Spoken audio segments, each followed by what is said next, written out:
അങ്ങനെ നമ്മൾ യോഹോ നാഷണൽ പാർക്കിലേക്ക് പോയിക്കൊണ്ടിരിക്കുകയാണ്. ബ്രിട്ടീഷ് കൊളംബിയയിലാണ് യോഹോ നാഷണൽ പാർക്ക് സ്ഥിതി ചെയ്യുന്നത്. നമ്മളിപ്പോൾ ഉള്ളത് ആൽബർട്ടയിലാണ്. ഞങ്ങൾ റീസെൻ്റ് ആയിട്ടായിരുന്നു സാസ്കറ്റൂൺ ടു കാൽഗറി മൂവ് ചെയ്തത്. കാൽഗറിയിൽ നിന്ന് 2 hours ഡ്രൈവാണ് യോഹോ നാഷണൽ പാർക്കിലേക്ക്. നമ്മൾ പോകുന്നത് ബാൻഫ് റൂട്ട് ആയതുകൊണ്ട് തന്നെ ബാൻഫിലെ കുറച്ച് സ്പോട്ടുകളും ഇന്ന് കവർ ചെയ്യുന്നുണ്ട്. ബാൻഫിലെ പോപ്പുലർ സ്പോട്ട്സ് ആയ ലേക്ക് ലൂയിസ്, മൊറൈൻ ലേക്ക് അവിടെ ഒന്നും അല്ല നമ്മളിന്ന് പോകാൻ ഉദ്ദേശിക്കുന്നത്. നമ്മളിന്ന് പോകുന്നത് ബാൻഫിലെ കുറച്ച് അണ്ടർ റേറ്റഡ് ആയിട്ടുള്ള സ്പോട്ട്സിലേക്കാണ്.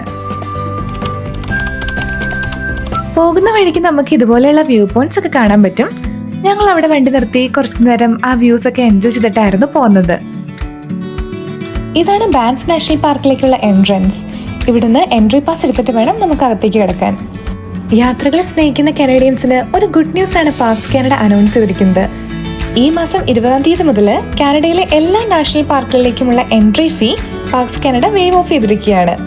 സോ ഈ സമ്മറിൽ നമുക്ക് ഫ്രീ ആയിട്ട് കാനഡയിലെ ഏത് നാഷണൽ പാർക്ക് വേണമെങ്കിലും എക്സ്പ്ലോർ ചെയ്യാൻ പറ്റും. നമ്മൾ ഇന്ന് ആദ്യം പോകുന്നത് കേവാൻ ബേസിൻ എന്ന് പറയുന്ന ഒരു ഹിസ്റ്റോറിക് സൈറ്റിലേക്കാണ്. ഇതാണ് കേവാൻ ബേസിനിലേക്ക് പോകുന്ന വഴി. ഇവിടെ നമുക്ക് താഴെ കാർ പാർക്ക് ചെയ്തിട്ട് മേളിലേക്ക് നടന്നു വേണം പോകാനായിട്ട്. ഇതാണ് കേവാൻ ബേസിന്റെ എൻട്രൻസ്. ഇവിടുന്ന് ടിക്കറ്റ് എടുത്തിട്ട് വേണം നമുക്ക് കേവിലേക്ക് കടക്കാൻ. ഞങ്ങൾക്ക് 2 പേർക്കും കൂടി $18 ടിക്കറ്റ് പ്രൈസ് ആയത്. കേവിലേക്ക് കടക്കുന്നതിന് മുൻപ് അതിന്റെ ഹിസ്റ്ററി അറിയാൻ താല്പര്യമുള്ള ആളുകൾക്ക് ഇവിടെ വന്ന് ഹിസ്റ്ററി വായിക്കാവുന്നതാണ്. നോട്ട്സിലും സ്ക്രീനിലും ഒക്കെ ആയിട്ട് ഇവർ ഈ സ്ഥലത്തിന്റെ ഹിസ്റ്ററി ഡിസ്പ്ലേ ചെയ്യുന്നുണ്ട്. അതുപോലെ തന്നെ ഇന്ററാക്റ്റീവ് എക്സിബിഷനും ഈ പ്ലേസ് യൂസ് ചെയ്യാറുണ്ട്. നമുക്കിനി കേവിന്റെ അകത്തെ കാഴ്ചകൾ കാണാം.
കണക്കിന് വർഷങ്ങൾക്ക് മുൻപ് ഇവിടെ കാനഡയിൽ ജീവിച്ചിരുന്ന ഇൻഡിജിനസ് പീപ്പിളിന്റെ ഒരു സ്പെഷ്യൽ പ്ലേസ് ആണ് കേവാൻ ബേസിൻ. അവരന്ന് യൂസ് ചെയ്തിരുന്ന റോപ്സ് ആണ് ഈ കാണുന്നത്. 1883 റെയിൽവേ വർക്കേഴ്സും ബ്രദേഴ്സുമായിരുന്ന ഫ്രാൻ മക്കാബിയും ടോം മക്കാഡിലും വില്യൻ മക്കാഡിലും ചേർന്നാണ് ഇവിടുത്തെ ഈ തെർമൽ സ്പ്രിംഗ് കണ്ടുപിടിച്ചത്. അങ്ങനെയാണ് കാനഡയിലെ ആദ്യത്തെ നാഷണൽ പാർക്കായ ബാൻഫ് നാഷണൽ പാർക്ക് രൂപം കൊണ്ടത്. ലോകത്ത് മറ്റെവിടെയും കാണാത്ത ഒരു തരം സ്നെയിൽസിനെ നമുക്കിവിടെ കാണാൻ സാധിക്കും. ഒരുപാട് മിനറൽസും സൾഫേറ്റും ലോ ഓക്സിജൻ കണ്ടന്റും അടങ്ങിയ വാം വാട്ടറിലാണ് ഇവ ജീവിക്കുന്നത്. ഈ ഹാർഷ് എൻവയോൺമെന്റിൽ ജീവിക്കുന്ന ഇത്തരം സ്നെയിൽസ് ആണ് ഇവിടുത്തെ ബാക്ടീരിയാസിന്റെയും ആൽഗേസിന്റെയും ഒക്കെ എക്കോസിസ്റ്റം കൺട്രോൾ ചെയ്യുന്നത്. 1500 മീറ്റർ ഉയരത്തിലുള്ള സൾഫർ മൗണ്ടെയിനിൽ സ്ഥിതി ചെയ്യുന്ന ഈ സ്ഥലം കാനഡയിലെ തന്നെ ഏറ്റവും ഉയരത്തിലുള്ള ഹോട്ട് സ്പ്രിംഗ് ആണ്. ഈ നാച്ചുറൽ സൾഫർ ഗ്യാസ് മൂലം ഇതിനകത്ത് ഒരു ഹാർഷ് സ്മെൽ അനുഭവപ്പെടാറുണ്ട്. മുകളിലൂടെ കാഴ്ചകളൊക്കെ കണ്ട് നടക്കാൻ വേണ്ടിയിട്ട് ഒരു ഈസി ട്രെയിൽ ഉണ്ട് ഇവിടെ. ഇതുവഴി നടക്കുമ്പോൾ മുൻപ് ഇവിടെ ഉണ്ടായിരുന്ന ഒരു ഹോട്ടലിന്റെ ബോർഡ് കാണാം. വർഷത്തിൽ പല സമയത്തായിട്ട് ഒരുപാട് സീസണൽ ആക്ടിവിറ്റീസും ഇവിടെ നടക്കാറുണ്ട്. അതുപോലെ തന്നെ ഒരുപാട് ട്രെയിൽസും നമുക്കിവിടെ കാണാൻ പറ്റും. ഹൈക്കിംഗ് ഇഷ്ടമുള്ളവർക്ക് ഒരുപാട് വഴികളാണ് കേവാൻ ബേസിനിലുള്ളത്. അവിടുന്ന് ഞങ്ങൾ നേരെ പോയത് ജോൺസൺ ക്യാനിയനിലേക്കായിരുന്നു. എൻട്രൻസ് കിടന്ന് അകത്തേക്ക് കിടക്കുമ്പോൾ തന്നെ ആകാശം മുട്ട് നിൽക്കുന്ന പൈൻ ട്രീസിന്റെ വ്യൂ അടിപൊളിയായിരുന്നു. കുറച്ചുകൂടി മുൻപോട്ട് നടന്നപ്പോഴേക്കും വെള്ളത്തിന്റെ ശബ്ദം കേൾക്കാൻ തുടങ്ങിയിരുന്നു. പാറക്കെട്ടുകളുടെ ഇടയിലൂടെ അതിശക്തിയായി ഒഴുകുന്ന ഒരു അരുവിയാണ് ഞങ്ങൾക്ക് അവിടെ കാണാൻ കഴിഞ്ഞത്. ഇതിന്റെ മുകളിലൂടെയുള്ള ഈ ഒരു ബ്രിഡ്ജ് കടന്ന് വേണം നമുക്ക് അപ്പുറത്തെത്താൻ. ഇവിടെ ജോൺസൺ ക്യാനിയനിൽ പ്രധാനമായിട്ടും 2 വാട്ടർഫോൾസ് ആണുള്ളത്, അപ്പർ ഫോൾസും ലോവർ ഫോൾസും.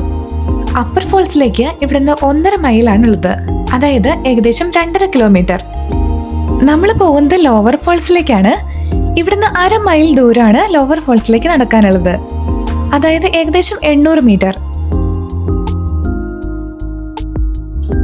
നടക്കുന്നതിന്റെ ഇടയ്ക്കൊന്ന് വിശ്രമിക്കാനും വ്യൂ കാണാനും ഒക്കെ ആയിട്ട് ഇടയ്ക്കിടയ്ക്ക് ഈ ബ്രിഡ്ജിന്റെ സ്പേസ് കുറച്ച് എക്സ്റ്റെൻഡ് ചെയ്തിട്ടുണ്ട്. നല്ല ചൂടുള്ള സമയമായിരുന്നെങ്കിലും ആ 2 മലയിടുക്കളുടെ ഇടയിലൂടെ നമ്മൾ നടക്കുന്നതുകൊണ്ട് ഒട്ടും വെയിലടിക്കുന്നുണ്ടായിരുന്നില്ല. പകരം ആ ഒരു അരുവിയുടെ കാറ്റും തണുപ്പും കുളിർമയും ഒക്കെ ആയിരുന്നു അനുഭവപ്പെട്ടത്. ആ വെള്ള കളറിൽ കാണുന്നത് മഞ്ഞാണ് കേട്ടോ. ഈ ഒരു സമ്മറിലും ആ ഒരു മഞ്ഞിന്റെ കഷ്ണം ഇങ്ങനെ ഉരുകാതെ ഒട്ടിപ്പിടിച്ചിരിക്കുന്നത് കണ്ടപ്പോൾ അത്ഭുതം തോന്നി. മുൻപോട്ട് പോകുന്തോറും ആ ഒരു ബ്രിഡ്ജിന് ആരോ ആയിക്കൊണ്ടിരുന്നു. അതുപോലെ ആ വെള്ളത്തിന്റെ ശബ്ദവും ശക്തിയും കൂടി.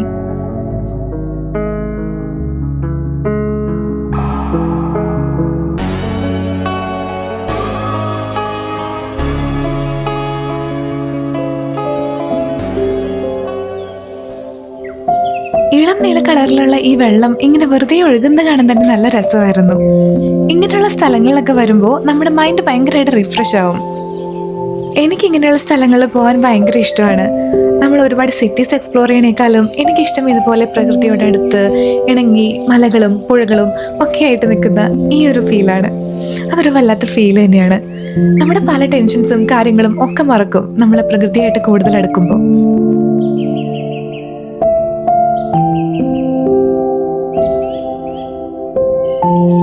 ഞങ്ങൾ ഒരുമിച്ച് ഫസ്റ്റ് ബാൻഫ് വിസിറ്റ് ചെയ്ത സമയത്ത് ഞങ്ങൾക്ക് ഈ ഒരു സ്പോട്ടിനെ പറ്റി അറിയില്ലായിരുന്നു. ഈ ഒരു സ്പോട്ടിനെ പറ്റി അറിഞ്ഞപ്പോൾ തന്നെ നെക്സ്റ്റ് ബാൻഫ് വിസിറ്റിന് ഈ പ്ലേസ് എന്തായാലും ഇൻക്ലൂഡ് ചെയ്യുന്നത് ഞങ്ങൾക്ക് നിർബന്ധം ഉണ്ടായിരുന്നു.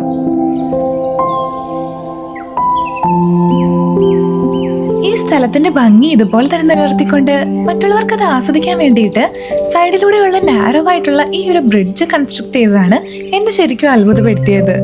എന്നിട്ട് പോലും നമുക്ക് ഇങ്ങോട്ടേക്കുള്ള എൻട്രി വരെ ഫ്രീ ആണ്. നമുക്ക് ഒറ്റ പൈസ പോലും ഈ ഒരു സ്ഥലം കാണാനായിട്ട് കൊടുക്കേണ്ടതില്ല എന്നുള്ളതാണ് ഈ ഒരു പ്ലേസിന്റെ ഹൈലൈറ്റ്. അതുകൊണ്ട് തന്നെ ഒരുപാട് ടൂറിസ്റ്റുകൾ ഈ ഒരു സ്പോട്ട് വിസിറ്റ് ചെയ്യാനായിട്ട് വരാറുണ്ട്.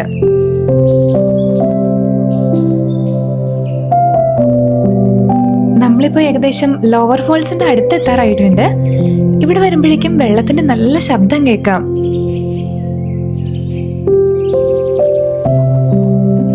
ആ ദൂരെ കാണുന്നതാണ് ജോൺസൺ കാനിയനിലെ ലോവർ ഫോൾസ്. അത് അടുത്ത് നിന്ന് കാണാൻ വേണ്ടിയിട്ട് ഒരുപാട് ആളുകൾ ഇവിടെ ക്യൂ നിൽക്കുന്നുണ്ട്. ഇവിടെ വന്നാല് ശരിക്കും നമുക്ക് ആ ഒരു ഫോൾസിന്റെ വ്യൂ കാണാൻ പറ്റില്ല. അതുകൊണ്ട് തന്നെ ഒരു ചെറിയ കേവ് ഉണ്ട്. ആ കേവിന്റെ ഉള്ളിലൂടെ കടന്ന് അപ്പുറത്തെത്തുമ്പോൾ നമുക്ക് ശരിക്കും ആ ഒരു വാട്ടർഫോൾ ഫീൽ ചെയ്യും. ഓരോ ആളുകളും കുറച്ച് സമയം വീതം ആ ഒരു കേവിന്റെ ഉള്ളിൽ നിന്നിട്ട് ആ ഒരു ഫോൾസ് ഫീൽ ചെയ്യാറുണ്ട്. അത് കഴിഞ്ഞ് പുറത്തേക്ക് കിടക്കുമ്പോൾ അടുത്ത ആൾക്ക് കയറാം.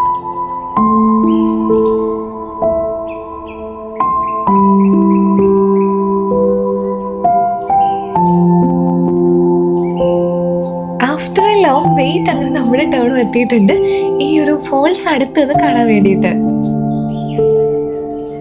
ഈ ഏരിയ കുറച്ച് സ്ലിപ്പറി ആണ്. അതുകൊണ്ട് വളരെ സൂക്ഷിച്ച് വേണം ഇതുവഴി നടക്കാനായിട്ട്. My God, it's really mind blowing. നിങ്ങൾക്ക് നോക്കുമ്പോൾ തന്നെ കാണാൻ പറ്റും നമ്മുടെ ക്യാമറയിലൊക്കെ നിറച്ചും വെള്ളത്തുള്ളികൾ വന്നിരിക്കുന്നത്. അത്രയ്ക്കും ശക്തിയേറിയിട്ടുള്ള ഒരു ഫോളായിരുന്നു ഇത്. വീഡിയോയിൽ എത്രത്തോളം മനസ്സിലാവുമെന്ന് എനിക്കറിയില്ല. പക്ഷെ ഈ വാട്ടർഫോൾ കാണുന്നതിനേക്കാളും ഇത് തൊട്ടടുത്ത് നിന്ന് ഫീൽ ചെയ്യുന്നതായിരുന്നു അതിൻ്റെ ശരിക്കുള്ളൊരു ഭംഗി എന്ന് പറയുന്നത്.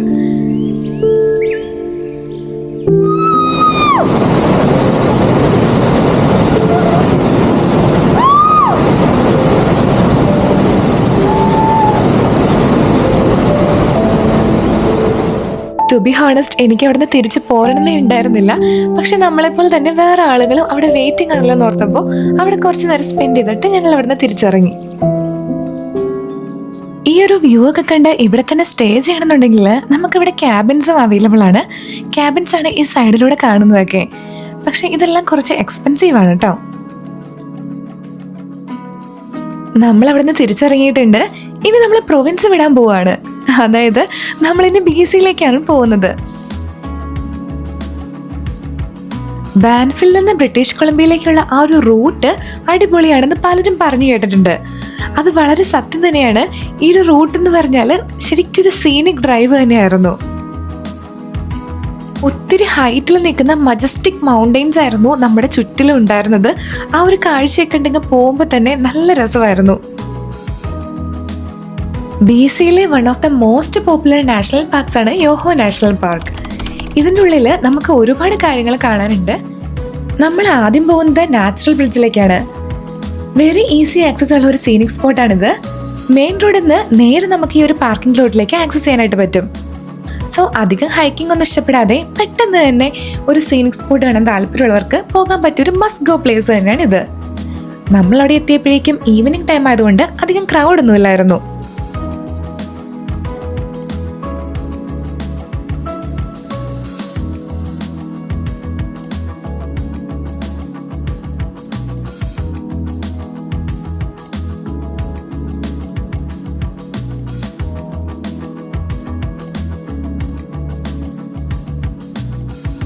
പേര് സൂചിപ്പിക്കുന്ന പോലെ തന്നെ ഈ ഒരു പുഴയുടെ ഒരറ്റം മുതൽ മറ്റേ അറ്റം വരെ പാറക്കെട്ടുകൾ കൊണ്ട് പ്രകൃതി തന്നെ നിർമ്മിച്ച ഒരു പാലം നമുക്ക് കാണാൻ പറ്റും.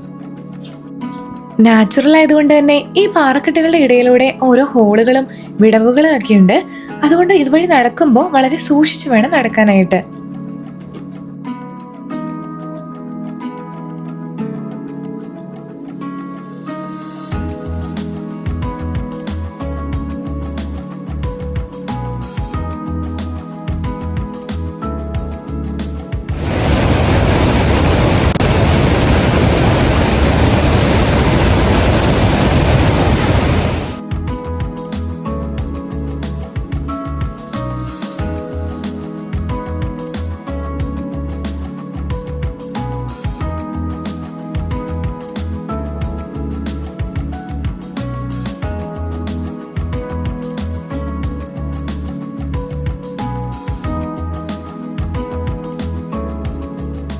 നമുക്ക് സേഫ് ആയിട്ട് ഈ ഒരു റിവർ ക്രോസ് ചെയ്യാൻ വേണ്ടിയിട്ട് ഒരു മാൻമേഡ് ബ്രിഡ്ജും ഇവിടെയുണ്ട്. സോ നമുക്ക് ഈ ബ്രിഡ്ജ് വഴി അപ്പുറേക്ക് കടക്കാം.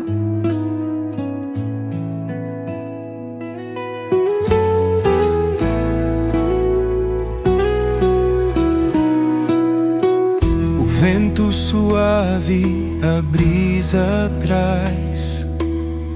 No campo o sol começa a brilhar. As árvores dançam ao seu compasso, a natureza no seu abraço. Oh terra mãe, te escuto a cantar. Teu silêncio é a paz que eu quero encontrar. Os rios, as flores, o céu a se abrir. Em cada detalhe posso sentir.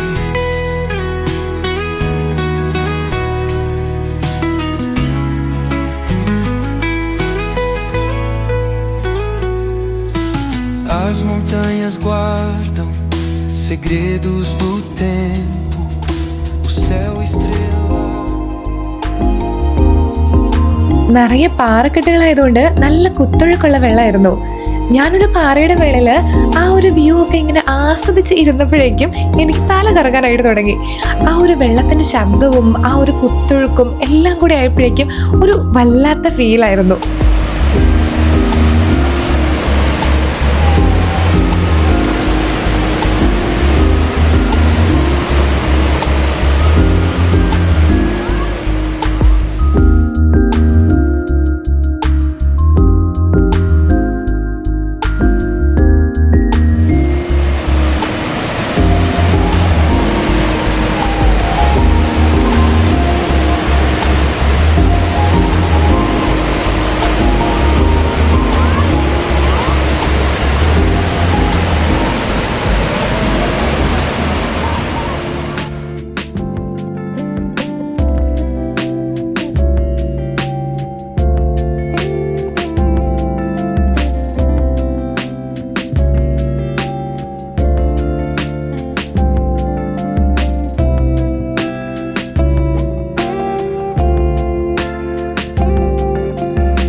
Next and ഫൈനലായിട്ട് നമ്മളിന്ന് പോകാൻ പോകുന്നത് ഞാൻ വളരെ excited ആയിട്ടുള്ള ഒരു സ്പോട്ടിലേക്കാണ്. കുറെ കാലമായിട്ട് എൻ്റെ ബക്കറ്റ് ലിസ്റ്റിൽ ഉണ്ടായിരുന്ന ഒരു സ്പോട്ടാണിത്.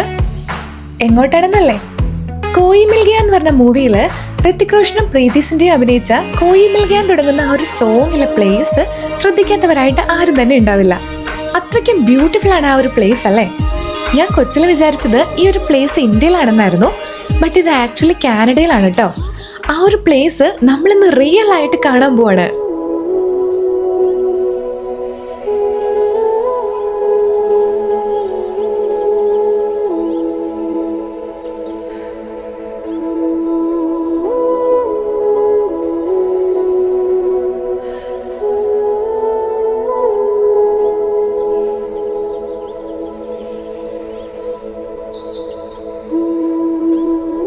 സത്യം പറഞ്ഞ ഈ പ്ലേസ് എങ്ങനെയാ വർണ്ണിക്കേണ്ടതെന്ന് എനിക്ക് യാതൊരു എത്തും പിടിയില്ല.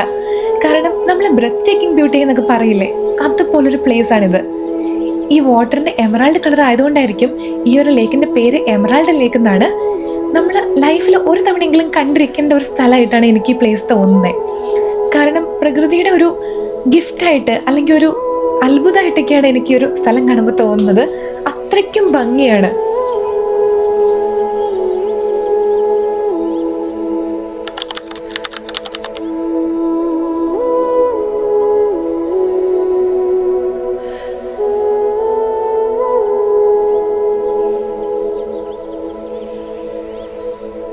പൈൻ മരങ്ങളാലും പർവ്വതങ്ങളാലും ചുറ്റപ്പെട്ട് കിടക്കുന്ന ടർക്കോയ്സ് വാട്ടറുള്ള ഈ ഒരു എമറാൾഡ് ലേക്ക് കാണുമ്പോൾ I just feel like A dream frozen in time.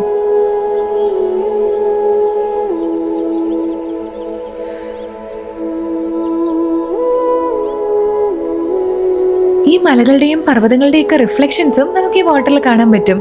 അത്രയ്ക്കും ക്രിസ്റ്റൽ ക്ലിയർ ആണ് ഈ ഒരു എമറാൾഡ് ലേക്കിലെ വാട്ടർ.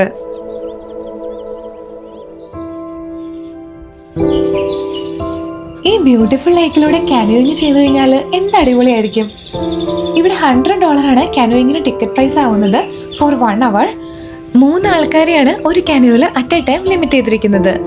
അതുപോലെ റിസർവേഷൻസ് ഒന്നുമില്ല, ഫസ്റ്റ് കം ഫസ്റ്റ് സെർവ് ആയിട്ടാണ് ആളുകൾ എടുക്കുന്നത്. നമ്മളവിടെ എത്തിയപ്പോഴേക്കും വൈകിട്ടായതുകൊണ്ട് എല്ലാം ക്ലോസ് ചെയ്തിട്ടുണ്ടായിരുന്നു. ഇപ്പൊ സമയം രാത്രി 10 മണി ആവാറായിട്ടുണ്ട്. കണ്ടാൽ പറയില്ലെങ്കിലും ഇവിടെ സമ്മർ ആയി കഴിഞ്ഞാൽ ഇങ്ങനെയാണ്. രാത്രി 10-10:30 ആവും നേരെ ഇരുട്ടാനായിട്ട്. ഈ കാണുന്നത് ഇവിടെ പണ്ട് മുതൽക്കേ ഉള്ള ഒരു റെസ്റ്റോറന്റ് ആണ്. അങ്ങനെ കോയി മിൽഗയിലെ ഷൂട്ടിംഗ് ലൊക്കേഷൻ നേരിട്ട് കണ്ടു. അതിന്റെ ത്രില്ലിലായിരുന്നു നമ്മൾ രണ്ടാളും. അതുകൊണ്ട് തന്നെ ഈ ലൊക്കേഷൻ മൊത്തത്തിലൊന്ന് ചുറ്റിക്കറങ്ങാമെന്ന് ഞങ്ങൾ വിചാരിച്ചു.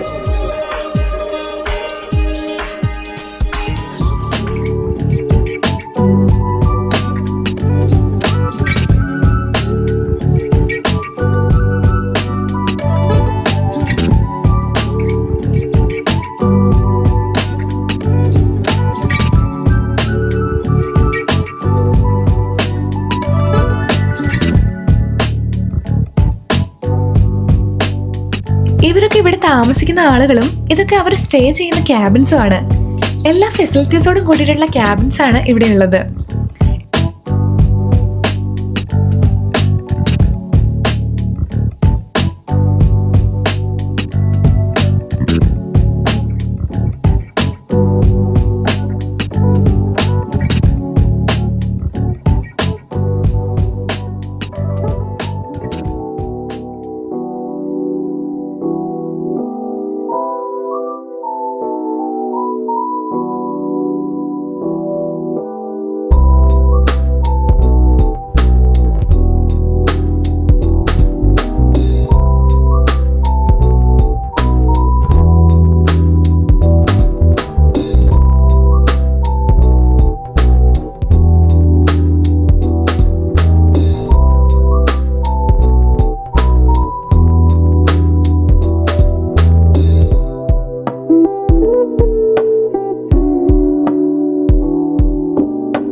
നമ്മളിപ്പോ എവിടെ പോയാലും ലാസ്റ്റ് ഒരു ബെയറിനെ കാണുമെന്നുള്ള അവസ്ഥയിൽ എത്തിയിട്ടുണ്ട്. നമ്മുടെ വാട്ടർടൺ ബ്ലോഗ് കണ്ടിട്ടുള്ളവർക്കറിയാം, എൻഡ് ഓഫ് ദ ട്രിപ്പ് നമ്മളൊരു ബെയറിനെ കണ്ടിട്ടുണ്ടായിരുന്നു. അതുപോലെ തന്നെ സെയിം നമ്മൾ ഇവിടെയും ഒരു ബെയറിനെ കണ്ടുകൊണ്ടാണ് നമ്മളുടെ യാത്ര അവസാനിപ്പിക്കുന്നത്. അന്ന് പക്ഷേ അത് കുറച്ച് ദൂരെയായിരുന്നു. ഇന്ന് നമ്മൾ ഈ ക്യാബിൻസ് ഏരിയയിൽ തന്നെയാണ് ഈ ഒരു ബെയറിനെ കണ്ടത്. തിരിച്ചു മടങ്ങാൻ തോന്നുന്നില്ലെങ്കിലും വീണ്ടും ഒരിക്കലും വരാമെന്ന് മനസ്സിനോട് സ്വയം ആശ്വസിപ്പിച്ച് എമറാൾഡ് ലേക്കിനോട് ഞങ്ങൾ ബൈ പറഞ്ഞു.